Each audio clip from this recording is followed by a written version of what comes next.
eat 'em. So I got to hear Cullen Lord. He was one of my pretty much first students from when I first opened my chef school, probably 25 plus years ago.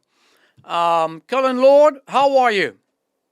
I'm doing great, Chef. How are you? Oh, I'm good, buddy. I'm good. So I want to talk about one thing to introduce you better, than people really will understand who you are. The Oh, good first luck. day, if I remember well, that you attended my school, you came Yes. late, and you tell me a story that was like unbelievable. You went and shot a squirrel, and you had to go and um, follow the squirrel. However, tell me that story again. Well, Chef, I feel like I don't have very many distinguished records, but I'm fairly certain I'm the only person that got picked up by the police during culinary school Ah, for trespassing. So, there was you know, black squirrels are kind of rare, and I was young and dumb, and I was coming home from so culinary school, and, we were way in the there you country. go. So I just want to And, know that for the viewer, that we are dealing with an outlaw. But Yeah, well, you can't take anything I say, as fact. You never know what you're going to get. But yeah, I stopped and shot a squirrel, and the guy that owned the property was not happy with me, and he chased me down, and well, let me we ask you almost this. got in a fist fight. And the next day, My the goodness. police from Jackson, Mississippi, showed up at school to bring me down for questioning. So let me ask you this: did you end up cooking that squirrel and eat that squirrel? No, the guy took it. I Oh, never. I so didn't he get to hold cooked on it. to the squirrel. He cooked it. The most important thing that that it was cooked. Okay. I can tell you, I would have been willing to shove it down his throat for sure. So anyway, you are an avid hunter, and you know Yes. exactly what I'm doing. You've been working with me on both invasive species for probably 20 plus years, and you remember when we first cooked that Asian carp? That was, oh God, 13, 14 years ago on TV. Actually, let me tell you, that was the very first time that the cooking segment was produced for Asian carp. Nobody was touching Asian carp way back then. Right. You remember that? I do. I remember it. I remember it vividly. We had a lot of fun doing the TV show, and it wasn't the only strange animal that you brought into the kitchen for us to cook for the first time. So we Yeah. went down that road quite a few times. Well, that's good. You remember the nutria, right? You work with us with Well, the I'll never nutria. forget the smell. Yeah. Huh?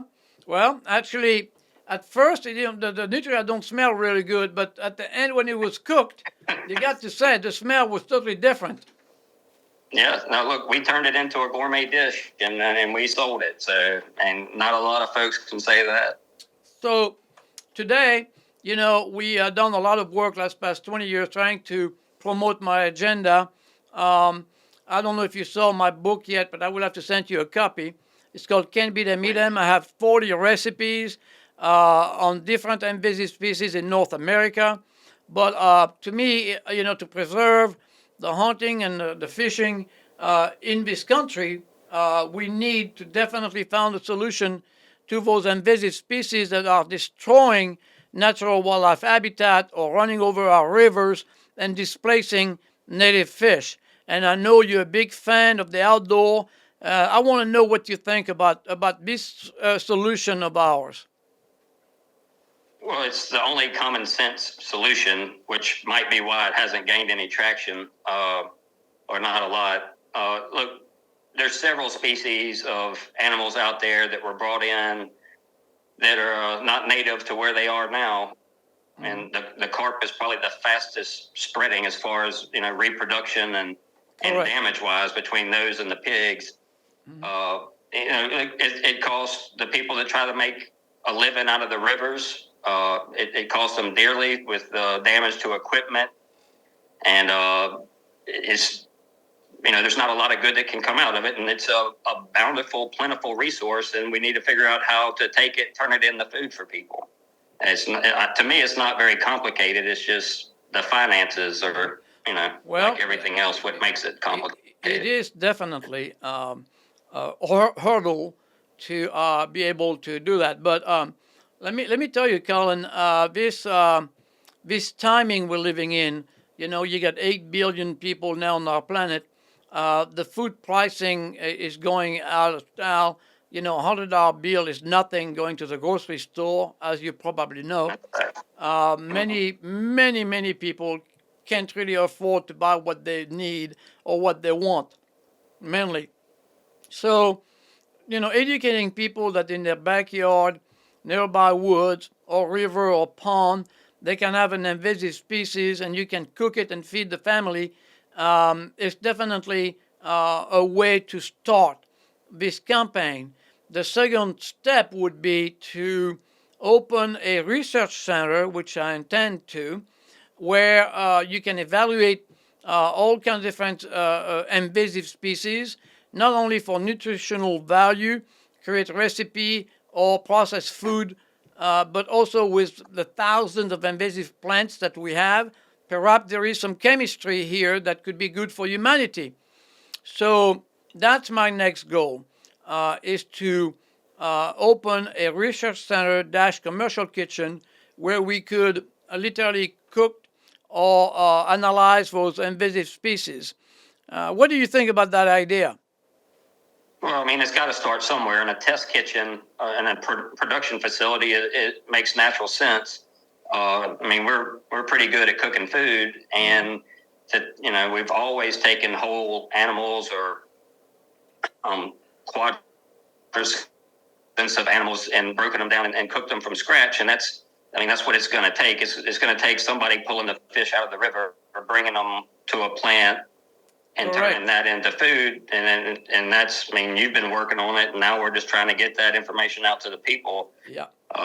It's financially cumbersome, but as far as the thought process, it's as, like I said, it's as easy and commonsensical as anything can be. Yeah. I mean, look, I've eaten it many times, and we've cooked it all kinds of ways. You have. It's good. It's kind of like tilapia in a way. You can make it taste like anything you want to. Mm-hmm. Yeah. So, what we have to do is, figure out a way to take the stigmas away from these creatures and how to turn them into profitable food substance. That's right. So, and we both know from past experience, especially when I processed the Asian carp all the way down to Vietnam, because nobody would believe that it could be done, and that's across the planet. And that did prove we did prove ourselves here by making fish cake out of those Asian carp and bring it to the market. And then, of course, when COVID-19 came up, that shut down the whole entire process. But we prove ourselves that it can be done. We prove ourselves that we could have product out there that suits the food marketplaces, where consumers can be very pleased with the product. What it's going to take, of course, is to create incentive to the trappers and the hunters or the fishermen to bring those particular invasive species to this research center, processing center. And that's what we kind of work at, is to initiate this incentive to make them fired up on bringing those invasive species. Now, as I did said long ago, we are not here to eradicate invasive species. We are not that bold. We don't have that kind of ego.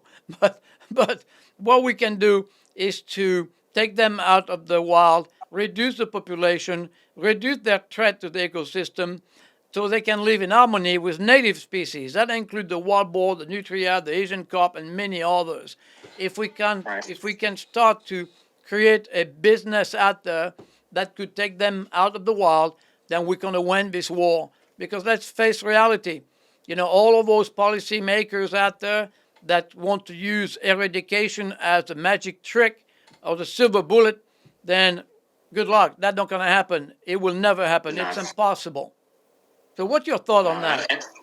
Well, I mean, there is no eradication. I mean, there's too many, and it's too far ahead of the human catch-up process to put them into the circulation, of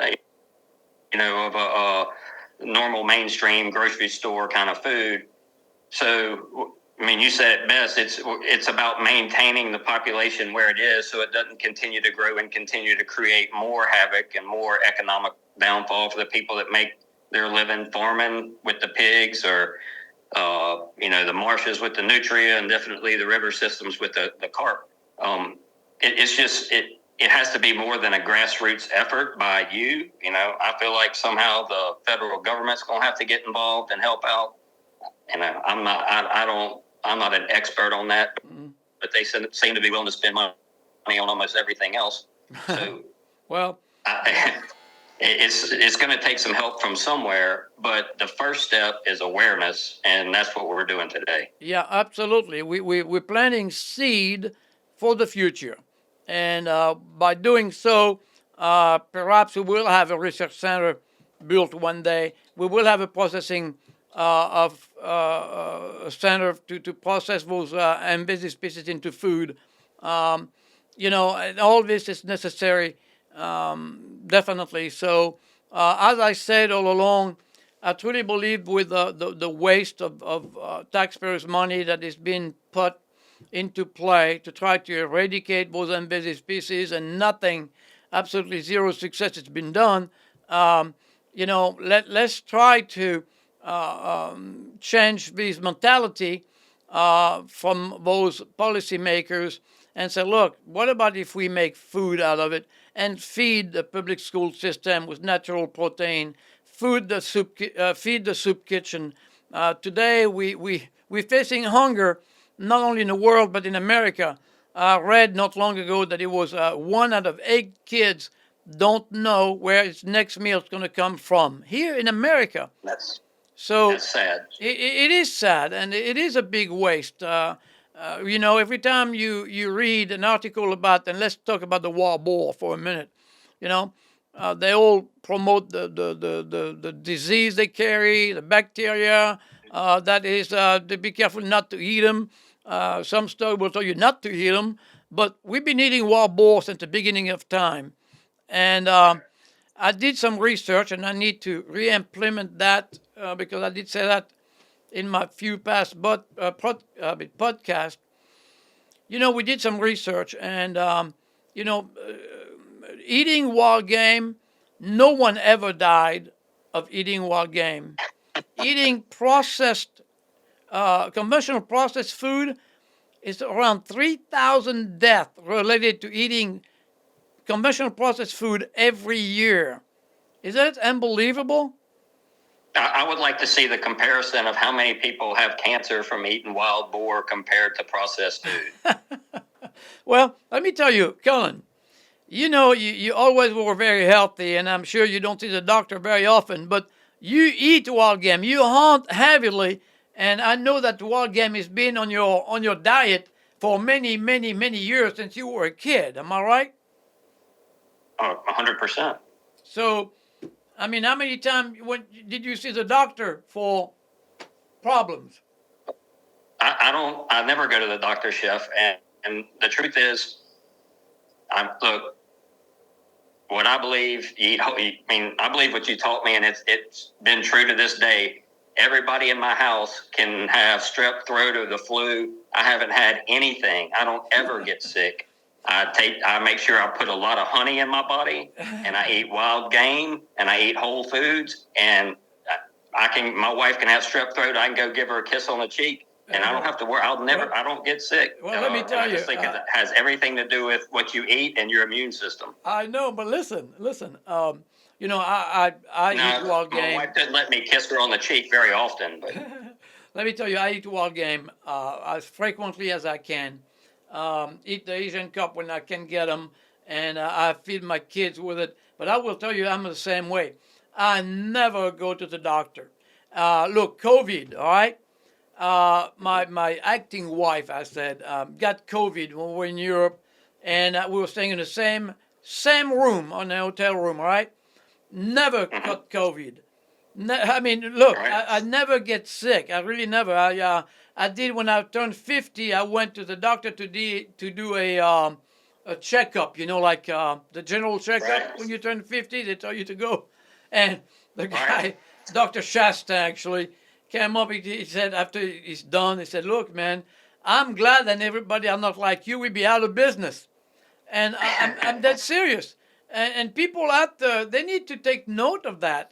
Simply because you go hunting, you go fishing, and you cook those things, and I guarantee you that your health's gonna get better.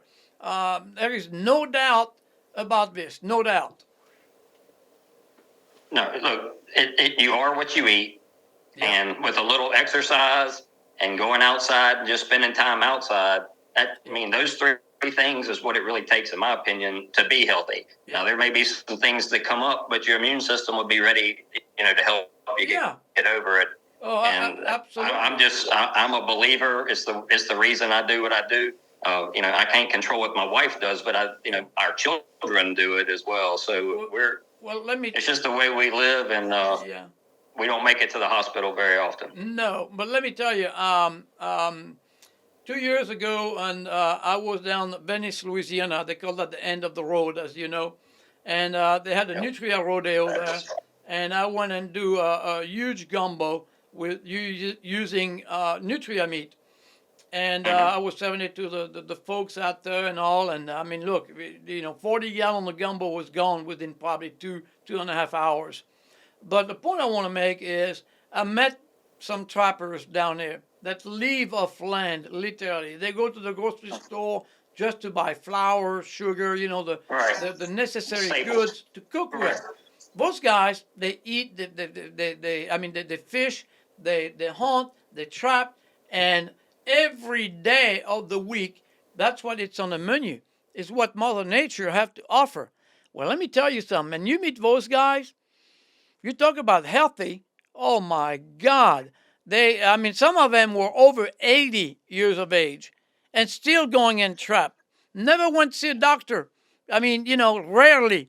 Some of these youngsters, they don't even have health insurance because it's too expensive and they don't really need it. They said, what the hell? I just eat good and take care of that. Exercise is just doing it when they go hunting and fishing and all.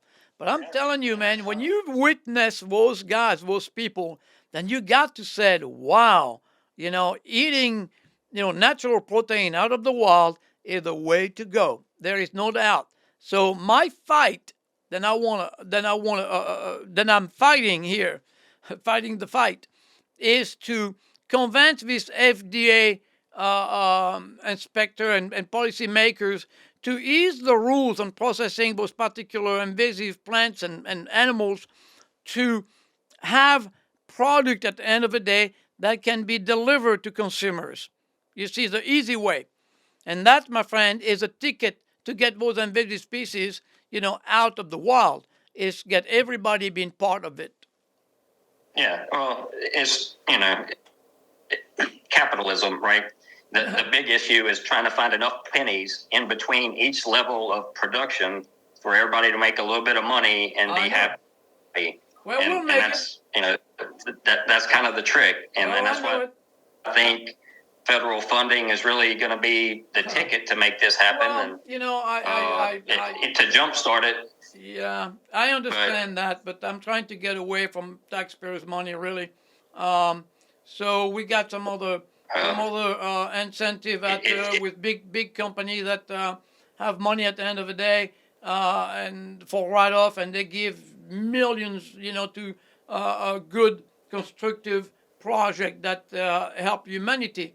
And I think that if we can succeed, I may don't do it myself, but down the road by planting those seeds, the younger generation will perhaps succeed of doing that, and that, my friend, will be definitely the way to not get rid of, but to take those invasive species, out of the ecosystem for sure. There is ways to do so for sure, and I'm trying to keep myself as clean as possible from getting federal assistance or those kind of things. So there is all the way to do that, and I think that we need to continue the route on supporting those efforts to protect the fishing and the hunting and the water sport activities and so on for future generation to really enjoy it. And let me tell you, Colin, why I am so tenacious, and you did use that word a couple of times about what I do. But when I came here, I was 22 years old, and I came direct to Louisiana, and I discovered the hunting and the fishing, and I enjoyed that tremendously. I had the perfect life, just with doing this, going hunting and fishing, and way back then it was no invasive species threatening the ecosystem, or there was very little talked about it. The warbler was around. There was no wild carp. I mean, Asian carp. The nutria were there, but not as badly as they are today. Correct. So when I saw over the years the destruction of those invasive species into the natural wildlife habitat, um, I immediately thought of, look, if I can do and make a difference with what I know, I'm going to do it. And it's important for all of us, including you, including those listeners, is to be part of this legacy. We need to continue those efforts, simply because it's needed. It's needed for our kids. It's needed for our grandkids and future generation. There is no doubt.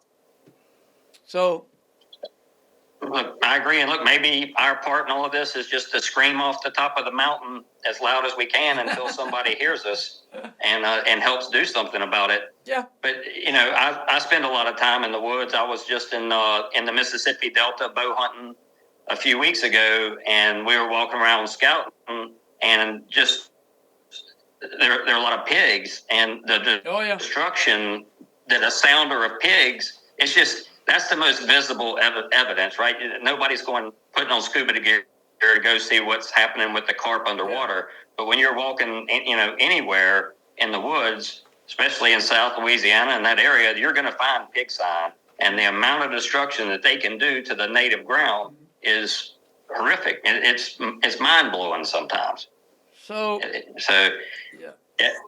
I don't have the perfect solution. I'm with you as Nobody always has. as far as helping. Yeah. What can we do to it's continue a start, to put your at efforts least. forward? It's a start. It's something that is transparent and it's common sense. I mean, it really is. We are not here to poison the ecosystem. We're trying to partially eradicate some of the species. We're here to just take it out of the system the way we can, hunting, fishing, trapping, and make it food and feed the people and the family. That's the importance of what we're doing here. It's transparent and it's eco-friendly. Yeah, well, I mean, what needs to be done and what you're trying to do is good for everybody. It's a no-lose situation. People could consume really healthy protein. I know. Natural healthy protein. I mean, that's there's nothing but benefit. Then you can take the animals out of where they are, or reduce them, or maintain the number we have now, or however that works out. Just don't let it keep growing. No, that's one right. pig in a year's time can turn into over 80 pigs. Oh, it's insane. And the carp are similar. Yeah, I know. And you know what? Billions of dollars have been spent so far in trying to eradicate, and nothing is been done. That's the issue. I mean, absolutely nothing. I removed probably more nutria, warbler, and Asian carp put together than those policymakers spending billions of dollars. We are not here to eradicate, and let's put that again in perspective. We're here to reduce the population, reduce the invasive species threat to the ecosystem, and provide food for millions of people. And that can be done, can be easily achieved. It's just to get out there and scream out loud and say, look, this is our solution, help us out. All right. So that's... maybe it starts with recreation. I don't. I know. I mean, look, recreational fishing and recreational hunting are at stake here for sure with those invasive species. There is no doubt it's going to destroy these particular activities. But you're making gourmet sausage, right? Yes. Okay, what's I your make a lot brand of name on sausage. Bo's Gourmet Sausage? What's Say again? the brand name of your gourmet sausage? Oh, my sausage is called Real Cajun Market. Real Cajun Market. So you looked at Google that. He's You making can Google that. Yeah. yeah, Go to realcajunmarket.net. I have an online store. You can buy as much as you want. good. So the reason I'm saying that is because when we're gonna fight this, as we are fighting it, and we're gonna get this FDA regulation softened, we can have our friend Colin Law to making those wild boar sausage. I guarantee you, All right. for I can everybody make to sausage buy. out of anything, chef, and it's the perfect thing to do. I mean, honestly, all kidding aside, if you want to take it, if it could ever come to a point where we can collect enough Yes, creatures, that's right. you could turn it into sausage really quick and feed. And you could really put a really good effort into helping the hungry and homeless population absolutely. with food. I mean, it just makes all the sense in the world, and it's just a crying shame that there's only a handful of us out there that see it and want it to happen. Oh yeah, I know. So once again, what I want to emphasize on is you saying that you would be willing to make those wild boar sausage, right? Of course, with All with of it. I know when I work with you what that really means for me. well, no, it will be compensation. Trust me, it needs to be a business. There's no Yeah, doubt in my mind. So there you go. we don't want you to starve. Believe me, nobody deserves Thank that. you. But I appreciate think that the opportunity to have you, providing the first batch of wild boar sausage for your customers, that's the key to start with. When those customers, can eat those wild boar sausage, then anybody else can eat those wild boar sausage, including the kids in public school system. Am I right? And then we can That's get the exactly. government to buy your product for those type of entities. You see what I'm saying? I mean, that would be great. But I mean, look, if we could figure out a way to turn it into food for kids at school, Yep. I don't care if I make a penny off of it. I give up my recipes, anything. I mean, that would just be the most humane thing I could ever do. We got to create a recipe, you and I now, okay, for kids. Okay. For kids, something that Man. will involve. I did some sausage many years ago. I was doing a lot of that stuff with apples, green apples.